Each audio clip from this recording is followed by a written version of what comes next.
on your podcast because I always find that when you and I talk, I always learn something, whether it's someone that you've talked to before or just, by you and I kind of brainstorming together, I always learn something. So I'm really happy to do this here today.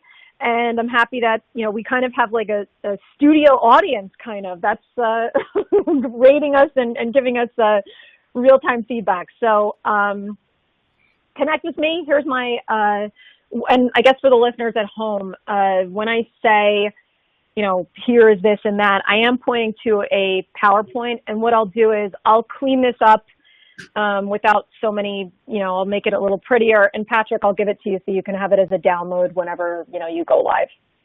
Awesome. So maybe they can follow. Yes, they can follow along. So connect with me on social media if you aren't already. Every Friday, typically every Friday, if there's, something that I have going on that Friday, I won't do it, but every Friday on my Instagram, I open up my Instagram stories for your marketing questions. So feel free to follow me, and on Fridays, ask me whatever, pops into your mind. First of all, before we start, I really hope that everyone who's joining us today is healthy.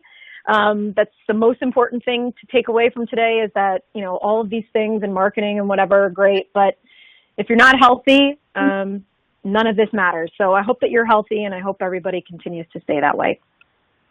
The next thing is, I love slides. If you saw me speak at the real estate conference, if you've, ever have joined a conference where I've been at Inman or, wherever, I am obsessed with slides, and I want everyone to be able to take away as much as possible. I have like 70-something slides today. So I'll go through them, and like I said, I'll provide them after. This talk is going to be broken down into two parts, during coronavirus and after coronavirus. So hopefully, we're going to, after come soon, but during is going to be the bulk of everything. And when I say during, I mean right now, today, tomorrow, until there's a plan to go forward, and even, maybe until that plan is enacted. When I'm referring to during, I mean like right now, today. And right now, today, there is a new normal for everything, literally everything, including social media. You may have spoken to clients during this time. I'm sure all of you are. And your clients' primary concerns, because everyone's primary concerns on earth, are their health and their finances, and how their health affects their finances and how their finances are going to affect their health. It's circular. But these are everyone on earth, their concerns right now, and that's pretty much it. The numbers that I'm going to refer to in this talk today come from Rain Media, and a dear friend of mine founded a digital marketing company, I don't know how many years it is now, maybe it's a decade, called Rain Media. They are a digital marketing agency of record for huge companies like Formula One and Walmart and Pepsi and, just major companies, Campbell Soup, companies like that. And he and I brainstorm a lot together. And so they did this massive study on consumer behavior. He let me get a peek at it. And I said to him, I told him I was doing this talk with you guys. And he said to me, yeah, I can certainly use some of the data to do my talk. So a lot of this stuff that I'm going to give you right now is going to be data. And then what we'll do is we'll talk about how the data can be interpreted and what that means for you and how you should behave based on the data. So a lot of people during this time are supporting each other. 29% of people are actively buying and shopping from brands that are giving back. 42% have offered to assist a neighbor or a family member in need. And 58% are making a point of supporting local businesses at this time. So again, this would fall into finances and people really helping one another and understanding that some are much more worse off than others. People are also spending a ton more time on social. This isolation and all these stay-at-home mandates, it's led to a surge in both social media and digital consumption habits of everyone, literally everyone. So people need kind of easy access to no and low-cost content, and that is vital in helping all of these people manage just a ton of time that they have now on their hands. 81% of people view digital content as either important or very important part of how they plan to get through this pandemic crisis. And the top sources for consuming time at home are 59% of people are browsing social media, and 76% of people are watching or streaming movies or television. This has also brought about a lot of new ways to connect. And people are finding new ways to connect with their friends, and important, like we're doing like we are doing right now. They're talking with their friends this way, though, and they're, kind of meeting in social and relationship needs from a distance. I mean, for me, and just to give a, quick anecdote, I eat dinner with my parents, hang out with my friends in a way that I have never done before. And 48% of people feel like social media will be an important tool for staying connected with family and friends during this pandemic. So that would mean Instagram Live and Facebook Live and all of the ways that we are now connecting. People are also looking, understandably, for a way to soothe the daily stress. People are leaning more into fitness and self-care to ease kind of like this stress and anxiety. Again, personal note, I am Pelotoning more than ever. And I feel like at the end of this, I'll be able to do an Ironman. But I'm definitely not alone in that. And I notice more people in my classes ever before. So people are also finding new, and if there's more SoulCycle and they don't have a Peloton at home, people are also finding new and creative ways to stick to their existing fitness regimens. 34% of people are actually spending more time focusing on content about health and wellness. People are also taking this time to learn something new. That also is a very helpful way to stay distracted and make sort of the most of things. People are taking the time to learn a skill or a new craft. So 36% are trying new recipes, 22% listening to new music, 17% trying, again, a new fitness regimen or workout, 15% are taking online classes, 17% picked up an old hobby again, and 10% started a new hobby. Productivity is peaking. People are looking to maintain absolutely as much of their traditional routine as humanly possible. 61% of people, not surprising, are looking forward to getting back to their normal daily routine more than anything, because this is very strange to be stuck literally in the same spot day after day after day. And 35% are concerned about professional relationships diminishing during that time. But I'm going to tell you why I think that that's something you shouldn't worry about in a little bit. So basically, like I said, there is a new normal for everything, including social media. And as all of these behaviors change, so does our consumption. So new behaviors. Peaks in social media, and mobile usage are now all day long. When we used to talk about, peak times to post and all the best times to do this, it was more of a science of figuring out kind of looking at the data and the analytics, what they were telling us, and then we would adjust our behavior accordingly. People are kind of very predictable when it, came to this sort of thing. So, catch people during their commute at the beginning and the end of the day, a lunch break, late night hours with moms, sort of before they went to pick up the kids. And there were a bunch of things that you could kind of set your watch to. Now, it's all day long. And people are consuming, as expected, as much as possible and more consistently, it's all day long. And they're not just consuming more frequently, whereas people would take, I I have a certain amount of time on my lunch hour or on my commute. So if what I'm looking at or I'm listening to is not interesting, boom, right to the next.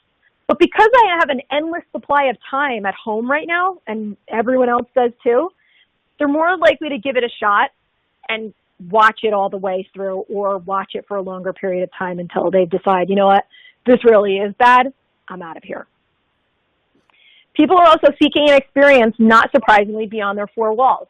And they're leveraging this kind of virtual connectedness, that they have more than ever before, which, again, we're taking part in right now. So, I am a member of the Met, and they continue to send me emails about virtual tours at the museum.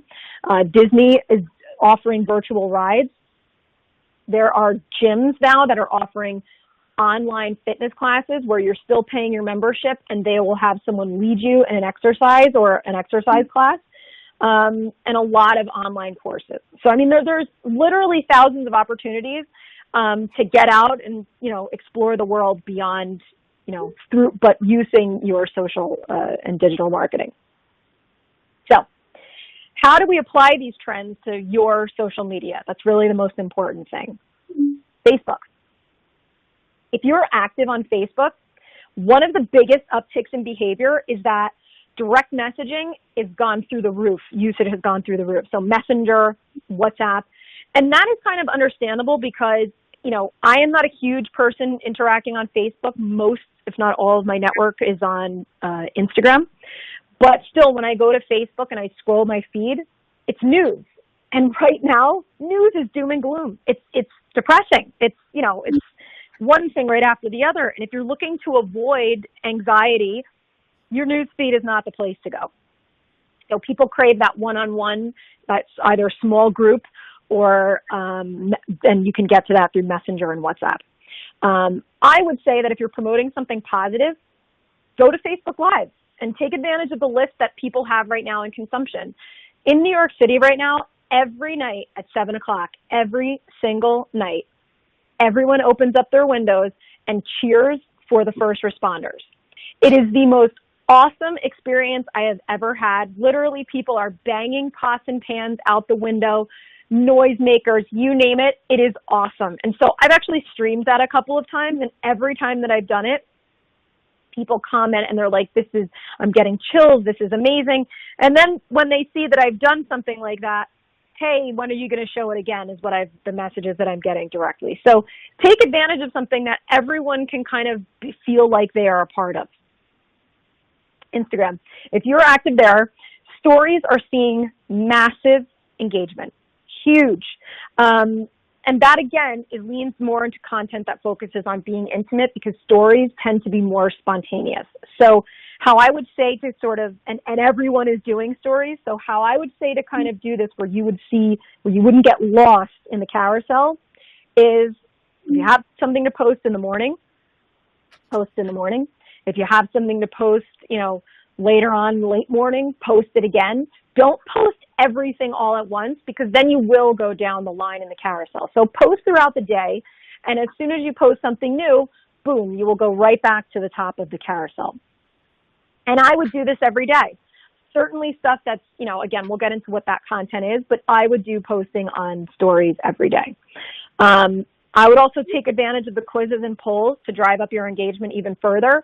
My questions on Friday, like I told you, I do every Friday questions, about branding and marketing, any sort of digital advertising sort of thing. And I have gotten more questions than ever. A lot of them are repetitive, so I don't get to answer every single one, but you know, my questions are more engagement than I've had in over a year. Zoom. So by far the biggest name to come out of this crisis will be Zoom. If you've never used Zoom before, Zoom is an online webinar software. My God, my brain went hiccup for a second. Online webinar software where you can kind of host your in-person virtual calls. So we do a lot of these at Core where the whole team will be on a Zoom. And it's really, it's good because it kind of shows, you know, we're not all just kind of somebody on the other end of the line. Oh, look, in front of me, here's my team and here's my boss and everyone who kind of is in this with me. It tends to help you feel less isolated. People are kind of taking this a step further, and I do this again, like I just told you, with my family. I eat dinner with them. My friends we do a happy hour together, which, I mean, you don't have to be drinking, but hop on the Zoom and everyone's kind of like talking about their day. DIY stuff, you can show people what you're doing, again, which is kind of like what we're doing right now. And virtual tours. We actually set up a very different sort of virtual tour for our new development clients. And I'll talk to you a little bit about that in a little bit. I would say the best Zoom strategy, there's so many opportunities through Zoom, and I want you to kind of start, if you aren't familiar with it, figure out a way to take advantage of it. And for me, the best Zoom strategy is to be the ultimate host. So you can create new content and achieve the same goals through new tactics. For an example, do you have a book group? Well, and the book group usually meets in person. Take the book group to Zoom. It's the same goals of keeping in touch with people, but it's the new tactic is that you'll put it on Zoom, and so everyone can kind of stay together. If you have a real life event plan, think if you can do it virtually. everyone right now in my family is used to, you know, having this huge scavenger hunt for Easter. It's so much fun, and it's something that we look forward to every year. Well, my mom and I have put together a list of an online scavenger hunt. So how do you do that when everyone is in a different house? We've put together a list of things that, do you have this in your house, and run back and show it on the screen. So an oldest picture of you, run back and show it to the screen. And so it's just a way to kind of have the scavenger hunt done virtually. The whole point is to create an experience that is informative, like we're doing right now, entertaining, like happy hour, or educational, which I guess can be, you know, what we're doing right now as well.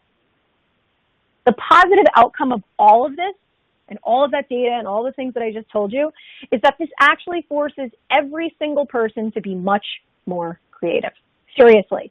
It's very simple to put up a picture of a listing, boost it through an ad, you know, tell people. This forces you to really think out of the box, because everyone needs to feel connected, and they want to do it in different ways. So I'll tell you what Core did. Core, we are still promoting our listings. We are a real estate company that is very much in business, and we have an obligation to our clients to promote their listings. So we certainly are doing that. But the bigger part of what we're doing, because we are understanding that right now people are really not caring too much about buying property, is our stories. And when we sat down and came up, what we wanted to do was, again, not just grab attention, but be of value to people. So what we did was ask agents to tell us 5 things. And these 5 things go up every single day in our stories. Number 1, what book do you recommend? Number 2, give us a TV or movie that you are recommending at this time. Number 3, tell us what you're doing to pass the time during, you know, lockdown, wherever you are, where there were people scattered all over the country. Tell us what you're doing right now to pass the time. Number 4, give us a local business that you are ordering in from, and we will tag that business and, you know, recommend a food or something. And number 5, tell us how you're keeping in touch with your clients. And every day for every single agent, and we did it actually for the headquarters team as well, all of these things, we are seeing engagement that we have never seen before. And it's called Core at Home.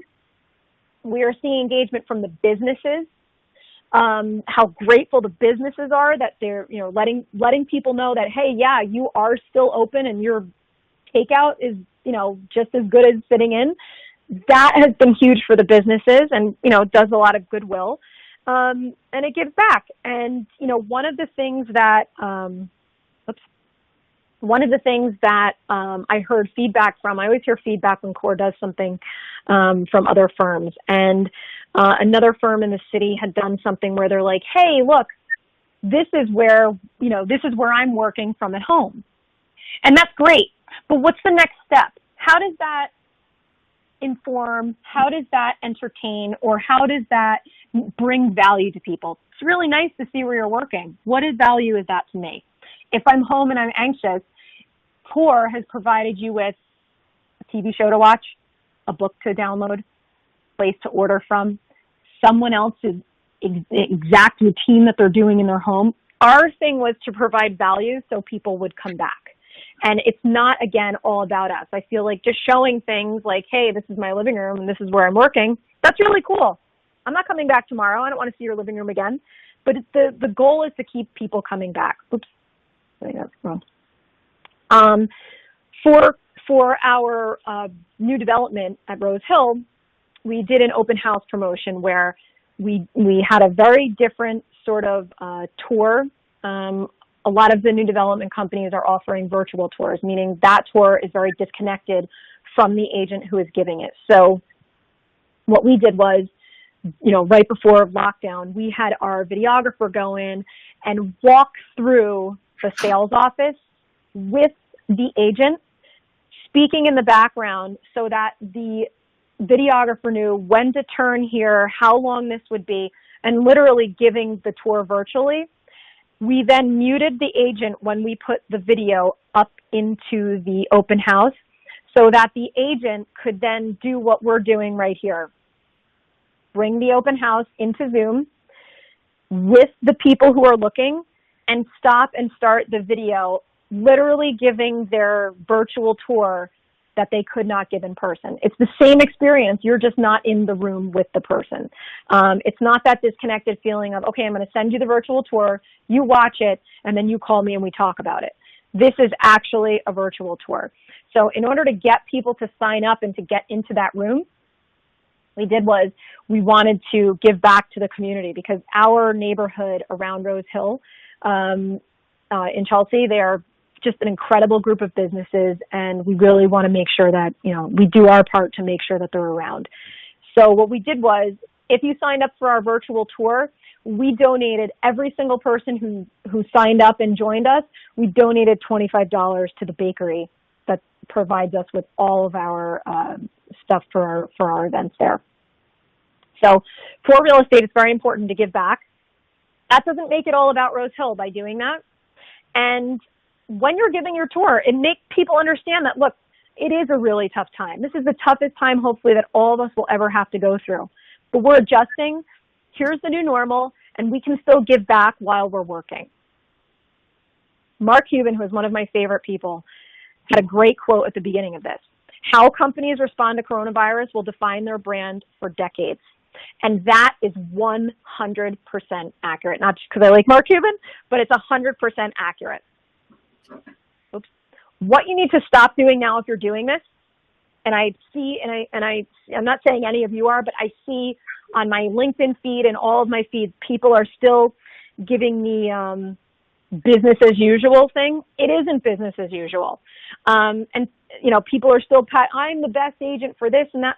Stop. Hard stop. Even on LinkedIn. Everyone right now doesn't want to be made to feel like this is business as usual. They just want to get through it. The other thing to be mindful of is about humor. I had an agent from another firm send me a message and say, hey, like, you know, isn't it funny if I tell people, like, I'm going to help them find their last roll of toilet paper? Yeah, I guess that's funny, unless they only have one roll of toilet paper left and that's causing them anxiety.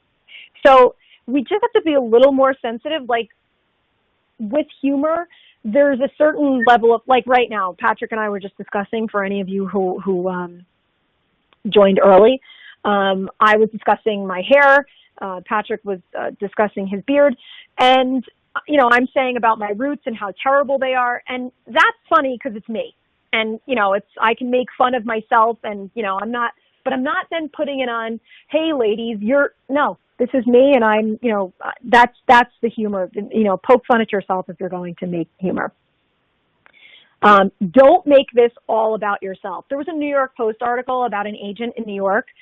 I actually don't even know why this was shared, and I know the agent. He's a friend of mine, and I asked him right out of the gate, same thing I'm saying here.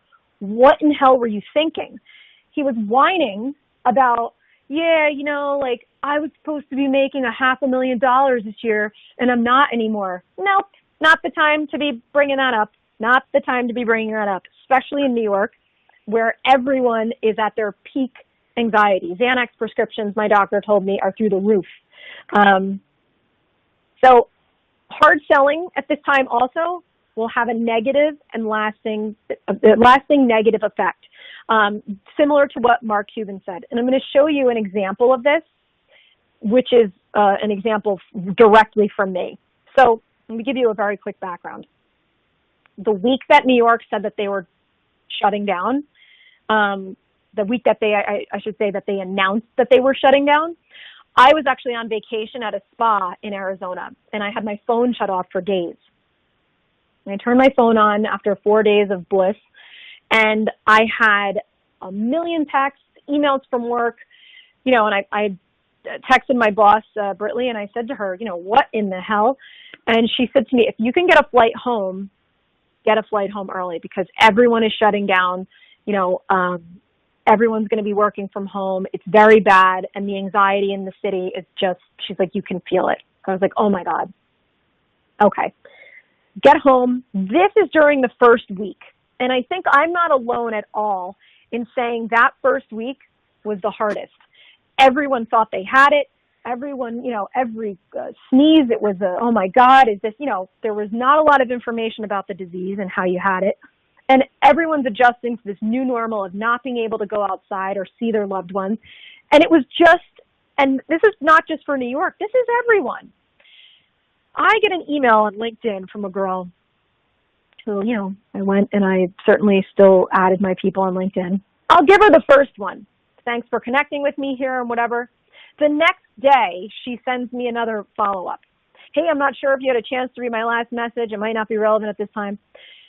2 days later, she sends me an email that says, hey, I know you're busy. She is selling me on something that, to be honest with you, there's literally no way on earth that I and any business is going to add services at this time. And I was so angry that she continued to email me that I sent her a message, and it was certainly professional, but I said to her, you're in New York too. Do you understand what's going on? And she said, okay, well, how about next week? Nope, I'm never using it. Even if they're going to tell me the meaning of life, I'll miss it because I'm not using this business. Hard sell is a really big turnoff. Again, never do that. So what should you do? Make or donate goods and services. One of the best things that's going around right now online is everyone learning how to make masks and people making masks for other people. I have a friend who is sewing right now she's out of work and she's sewing. She's an incredible artist. And I bought masks off of her. And I think it's the greatest thing ever. I think, it's her service to everyone, and she's putting it up on Instagram is, hey guys, you need a mask? Yeah, I do. And so does everybody else. So that is something that's helpful. Don't do something in order to do it. Like, for instance, taking a picture of yourself, handing someone a mask on the street and saying, aren't I good? Here's what I did with my last mask. That's opportunistic. If you're making masks and you're giving them away, you can do a post that said, you know what? It felt so good. Here's the address for the hospital. If you guys are making masks, here's where you leave it. That's not opportunistic. That's a perfect post. Next thing is that you should be, find a way to offer comfort if you can. I'm not saying that everyone is in a position to, because I understand anxiety and I understand that not everybody right now is able to offer comfort. But if you can and you see someone who is struggling, send a direct message. Send it through, a Facebook Messenger. All of the interactions on social media don't have to take place in front of the world. When you can, show acts of kindness through business, like we've done with Rose Hill. Really cool to be a part of something where the bakery is doing their own promotions, partnered to send the bakery money. It's a lot of fun, and it keeps businesses afloat, and it makes other people aware that this business is in need of a little bit of TLC. Show your face. I am terrible at this. So do as I say, not as I do. But I will get better. Get on your Instagram, get on your Facebook, get on your Zoom. Show your face to people. Hey, you want to Zoom? Let's do this without kind of hiding behind our headshots. You can feel comfortable doing that one-on-one if it's a friend or something like that. But show your face to people. Let them know that you're still there. Tips are very helpful. I know that in the beginning of this, there was a ton of hey, there's a doctor in Stanford who said if you hold your breath for 10 minutes, you don't have coronavirus. Not that kind of tip. If you know, again, like I said, where their mask drop-off is, if you know where, there's you got to a store and there's, a glutton of toilet paper. Hey, everybody, I just got to Target. They unloaded the toilet paper at 10 o'clock. That's being helpful. So that's a tip. That's something that people will want to interact with. Questions to ask yourself before you do any of this, so that you can kind of start building content. What lesson can I help people learn? Do I know a recipe? Do I have a special skill? Can I make a cocktail? Can I lead people in a workout? I can't tell you how many people I've shared. It was very funny. Someone on my Friday questions asked me about baking and what is my go-to recipe right now. And I said, oh my gosh, right now, the simplest thing that everyone can do is the easiest recipe I have is banana bread. I posted my banana bread recipe in my stories. 11 people within the next 3 days emailed me their pictures of the banana bread that I made. And I'll tell you, I'm not by any means like a recipe creator. I'm not like that. But the recipe that's been in my family forever, that we've sort of perfected over the years, to share it with everyone, it was awesome. And then then people started to ask me, okay, well, what do you have next? So again, it's just something that brought people back. Now, if the banana bread was terrible, they probably wouldn't have come back. But if it's something that's worthwhile, they will. What is your expertise? Can you show people, right now, like a skin regimen that like while you're indoors or while you're whatever helps? Are you a baker? All these museum tours that are offered, can you go in there and explain a painting to someone? Can you lead it in a yoga class? These may sound kind of whatever, but every single person on earth and every person in this group and listening right now has a special skill and is an expert in something. How can you bring that to the world? So a summary of this, the first part. The takeaways that I want you to take away are to activate. Help people pass the time and make meaningful connections. Uplift. Make them smile, make them feel hopeful, and make them feel optimistic. And inspire. Motivate people to make the most of their new normal. This is what the overall feeling of your interactions and your strategy online should be. Oops. Okay. After. After, the second part of this is after. So anytime when there's a normal or a new normal behavior has been resumed, that's what we're going to do now. I want you to perfect your digital strategy. Here is my strategy right out here for you. Right now, my strategy has been, I am the Chief of Business Development at Core. I'm extremely proud of that position. I brag about it whenever I can, not because of my role, but because I love my team and I love our agents and I love what the culture is here and I love what we stand for. We are very different than any other firm in New York, and we don't hide that. We wear that as a badge of honor, and I love being part of Core. And so I talk about the marketing that we do for new properties. I also will announce when I have speaking engagements, and I love to help people become the best marketer that they can be. And so I always offer marketing tips and updates whenever I can. And I am a nerd at heart, and I am just trying to balance my love for real estate, travel, adventure, and dessert. That is who I am, and everything that I post has to do with one of these things. Adventure has many different forms, dessert, travel, real estate, all of them do, but these are the things that you can expect to see from me. And so I need to show that through my content, and so do you.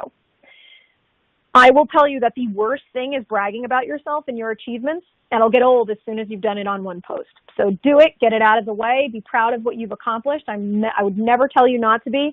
All of you work really hard, and achieving big things is, I'll tell you, there's no better feeling than working hard and seeing it pay off. So certainly talk about it, but enough. Enough. The possibilities with a good strategy, they're endless. They are absolutely endless. These are digital marketing buzzwords. I discussed a lot of this on my talk at REV. Be yourself and be authentic. It's right. Your social media should be yourself. You should be being yourself, and you should be authentic. But there is a problem with that. Without a good strategy and without good content, you can't make an authentic connection with the people in your network. So if being authentic is the goal, strategy, a really good strategy, and good content are how you're going to get there.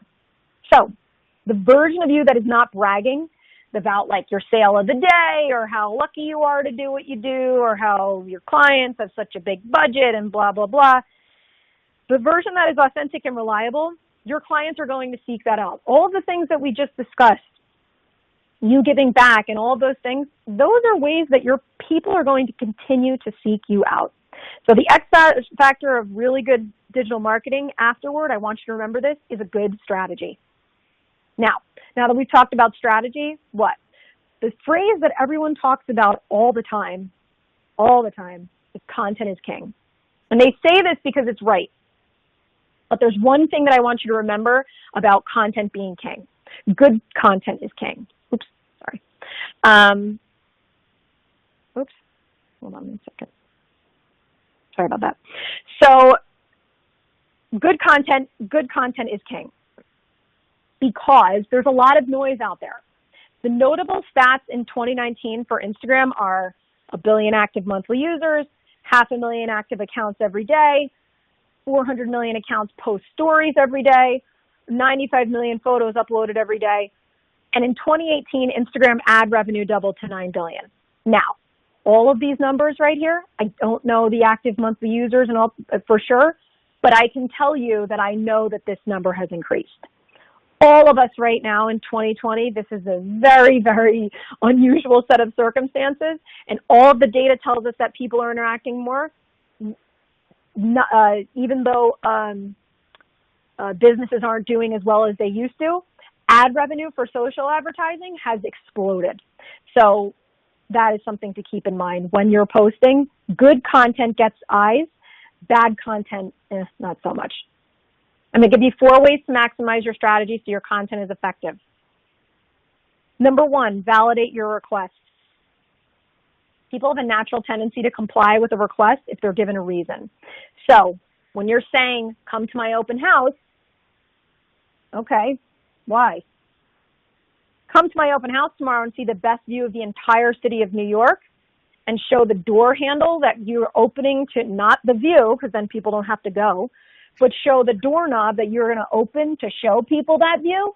I'm going to come. I'm going to show up because I want to see the best view in New York. The bandwagon effect. Feeling included in a group is a really strong motivator.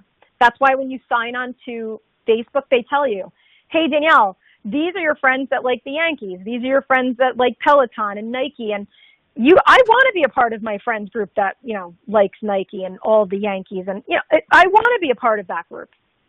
That's why when you see an advertising agency, they'll tell you, we've worked with 23 Fortune 100 companies. Don't you want to work with us so that you can work with the team that worked with Amazon, Google, and Microsoft? Yeah, sign me up.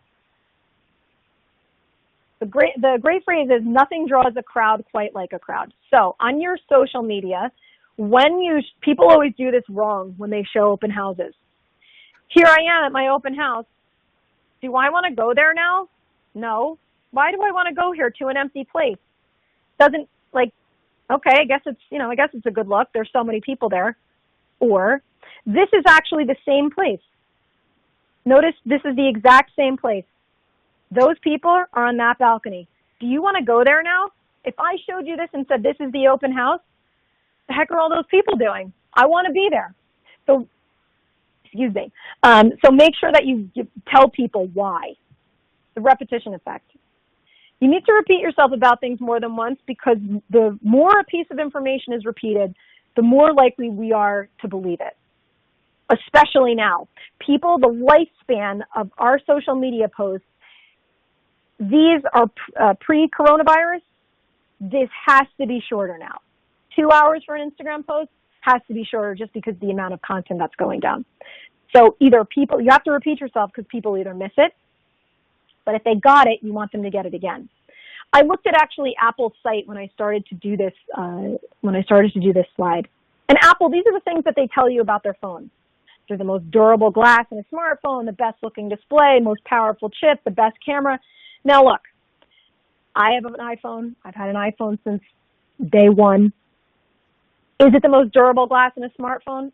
It's Corning Gorilla Glass. Everyone uses that. I don't know. I believe it because I keep hearing it. But upon further look and research, it's not exactly the most durable glass in a smartphone. The best looking display? My friends will show me their new Galaxy. I don't know. That's a pretty sharp display there. Is it the most powerful chip, the best camera? These are all subjective. But Apple has told us this so many times. That's why we need to get a new one. That's why we need to continue with Apple. So this is a bit of humor. If you need to repeat yourself more than once, because the more a piece of information is repeated, the more likely we are to believe it. And I want you to start using labels. How do you want to label your clients? Label your clients by the qualities that you like them to have And people will actually change their behavior to reflect those characteristics. You want to make people adopt your label. So what kind of clients do you want? Do you want smart, savvy, educated, no-nonsense people? Talk about your clients you have that are that way, and people will join. We talk about course clients like this all the time, that they're forward-thinking, innovative, market leaders, industry-changing, they're high-performing. And I will tell you this, not just because I am at CORE and very proud to be at CORE. All of our new development clients are forward-thinking, innovative market leaders. We've talked about them so often this way that people want to be this. That is why they come and hire us. So finally, I have a last words of advice for you. For any of these things to work, you have to be consistent. If you do something once, it doesn't catch on, that might have just been a tough day. You might have just not gotten everybody on a good day, especially right now.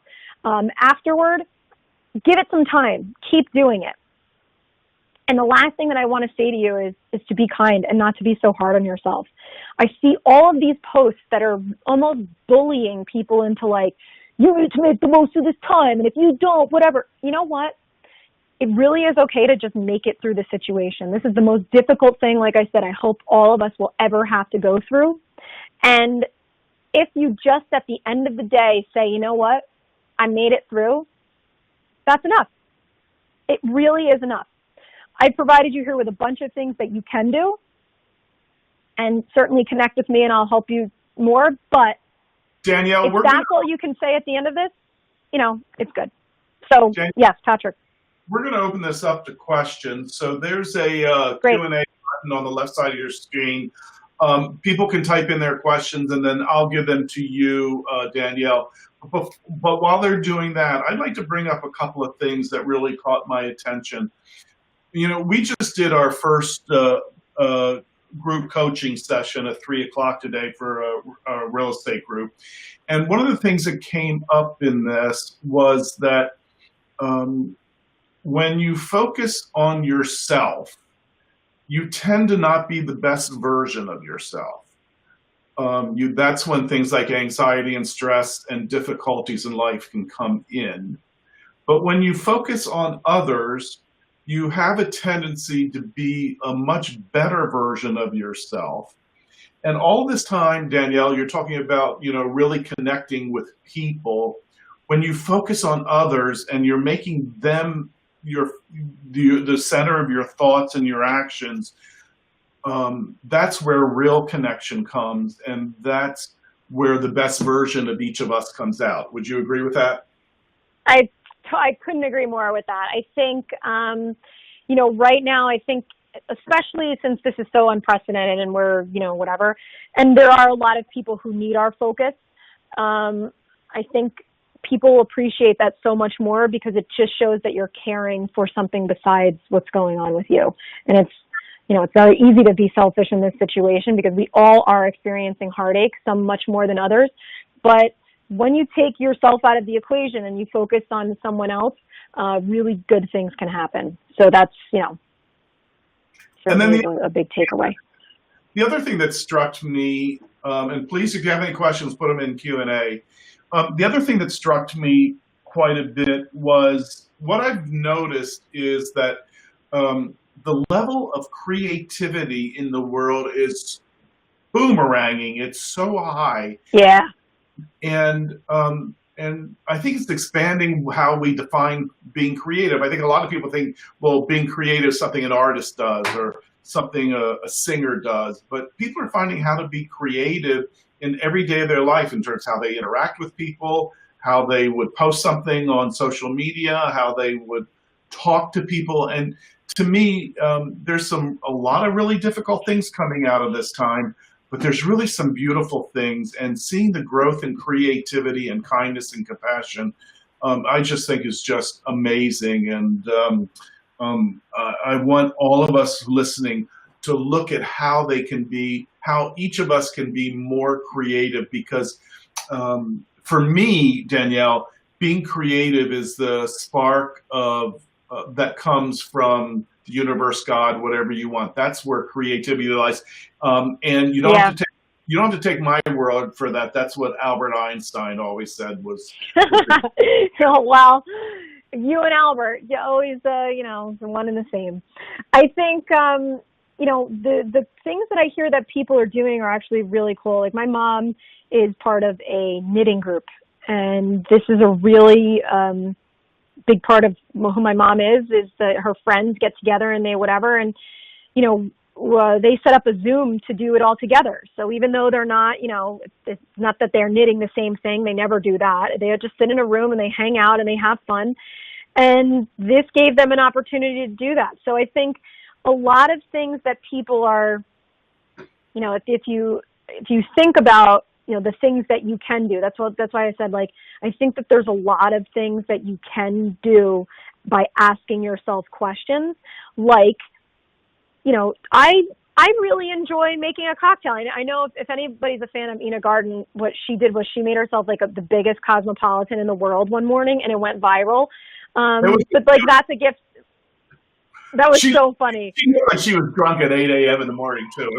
It was just very funny. But like, if you're into reading and you're like, you know what, I've never done a book group before because I haven't had the time. You know what? Open up your Instagram and say, put a post and say, hey, look, does anybody want to start reading this book with me? And you know what? Like, I'd love to have a group. You'll have clients in that group. Same thing for like knitting or any of the, like a happy hour. Hey, does anybody want to do a trivia? Anything. There are so many different things that you can do, and you can open it up in either Zoom or something, share a recipe, something that brings people out of that focus of like, oh my gosh, we're in this really scary thing and I'm probably not going to get out of my house for a couple more weeks. Anything that you can do to help people during this time, that actually, I think that'll get you more business in the long run than saying to people, by the way, when this is all over, if you want me to, no, bring it back, and something that's creative, like you said, it will go a lot further. So Ron has reached out to us and said that he's been having success using Nextdoor.com. That helps to reach out to your neighborhood. Oh my God. Any comments on that, Danielle? It blew. I'm just kind of blown away by the increase that it's 2,700 to a larger audience of 15,000. That's amazing. And no, it's not really used here much, but wow, what a gift, Ron. I'm not sure where you are in the country, but that is awesome. And it's a real opportunity to leave a message there and say, hey, look, does anybody want to start a book group while we're at it, while we're here? There's a bunch of opportunities to have. Oh, wait, I think there's an answer. Oh, yeah, there you go, in Texas. Which is northwest. So in other words, he's in bumfuck Texas. What is wrong with you? So yeah, I think, my God, what an opportunity, really. And I was just reading today that, Texas, I guess, you're starting to have a couple of hot spots pop up there. So it looks like, you'll have, some sort of a quarantine for a while. It certainly will be useful to help people find a way to get out of their head. So does anybody want to start a book group, yoga, something? Patrick, are you doing online yoga? What are you doing? Because I know you do. Oh, gee, I worked out. My boyfriend owns a CrossFit gym, and we only can see each other once a week. So I worked out with him one day, and I'm not one of those people that I'm good at doing things by myself. I need somebody to push me. And I just pushed you, so do it. I'm trying, I just pushed. No, it is. It's That's what I said. I'm bad. Great. It's something. It's something. And like I said, I know that everyone on this call has a special skill or something that they can offer, and might take a day or two to kind of think of how to process it, or promote it. Excuse me. But there is something that you can do. There's something that you can do, and so before and after here, I think there's a lot of exciting stuff that you could do. So we're going to bring this to a close. I just want to follow up that this is recorded. We will put it somewhere within the REV group so you'll be able to see it and refer back to it. Danielle will be sending me her slides, and we'll post that. I'll do that tonight. Okay, so we'll put that someplace appropriate so you'll have that also. And I hope you can see why I love Danielle so much. I mean, one, she has really great. Love you right back. But two, she really loves to share it, and she's fun. And I just want to say thank you so much for sharing everything, Danielle. This was great, and we'll be turning into this to a podcast to save me some time too. Thanks, love. Love it. Thank you guys so much for coming, and thank you, Patrick. I always have a good time with you. So thank you so much. And everybody, be well. Take care of yourselves. And yes, please stay healthy. Stay healthy and well. Thank you. Bye, everyone. All right. Talk to you soon. Bye.